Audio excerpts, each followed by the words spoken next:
रसिक बिहारी जी का मंदिर है। बनखंडी महादेव के तिराहे में 4-5 बालक खेल रहे थे। स्वामी रसिक देव जी के पुजारी यमुना झील से घड़ा भरकर लेकर आ रहे थे।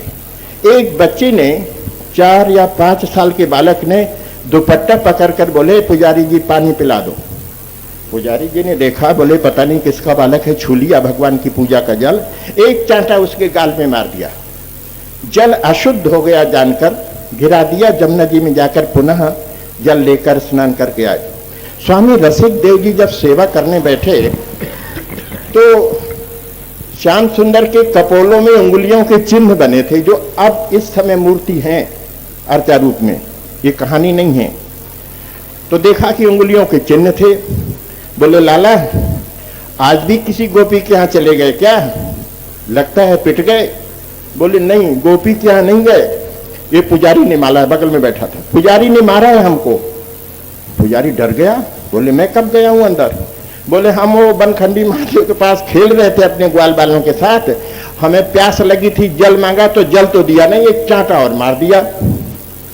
पुजारी बोला मुझे क्या मालूम है। रसिक देव जी बोले आज से 5 वर्ष की अवस्था का कोई भी बालक यदि जल पिलाने को कहे तो पिला देना, वही जल ले आना, वो शिष्ट मत समझना।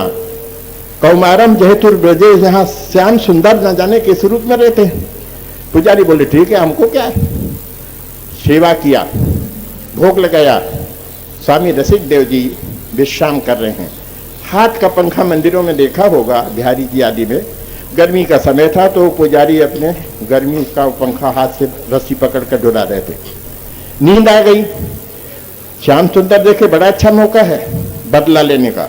धीरे धीरे प्रत्यक्ष अर्चा विग्रह में से प्रत्यक्ष गोपाल आए, नूपुर दबाकर एक चांटा इधर और एक इधर मार, तो जग गए।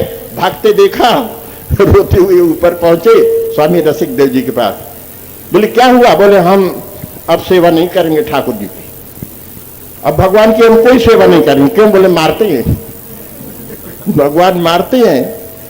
तो मुस्कुरा कर रसिक देव जी नीचे आए और उधर जैसे डरे हुए स्वामी रसिक देव जी से बाबा कहते थे, थोड़ी सिकुड़ कर भगवान बोले लाला, इस तरह मारपीट करोगे तो कौन सेवा करेगा, गर्मी में बैठे रहोगे।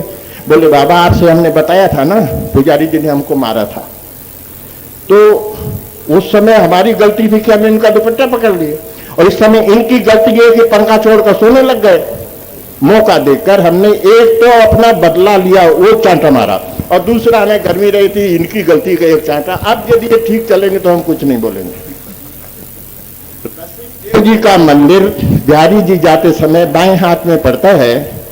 ये उस अर्चा विग्रह की बात है।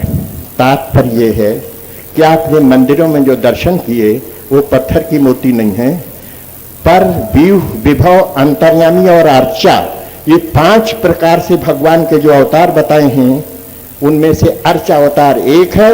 और सौलभ्य से सीमा भूमि अर्चावतारा, सुलभता की चरम भूमि है अर्चावतार। तो आप मंदिरों में दर्शन भी कर चुके हैं, इसलिए अपने को धन्य मानिए।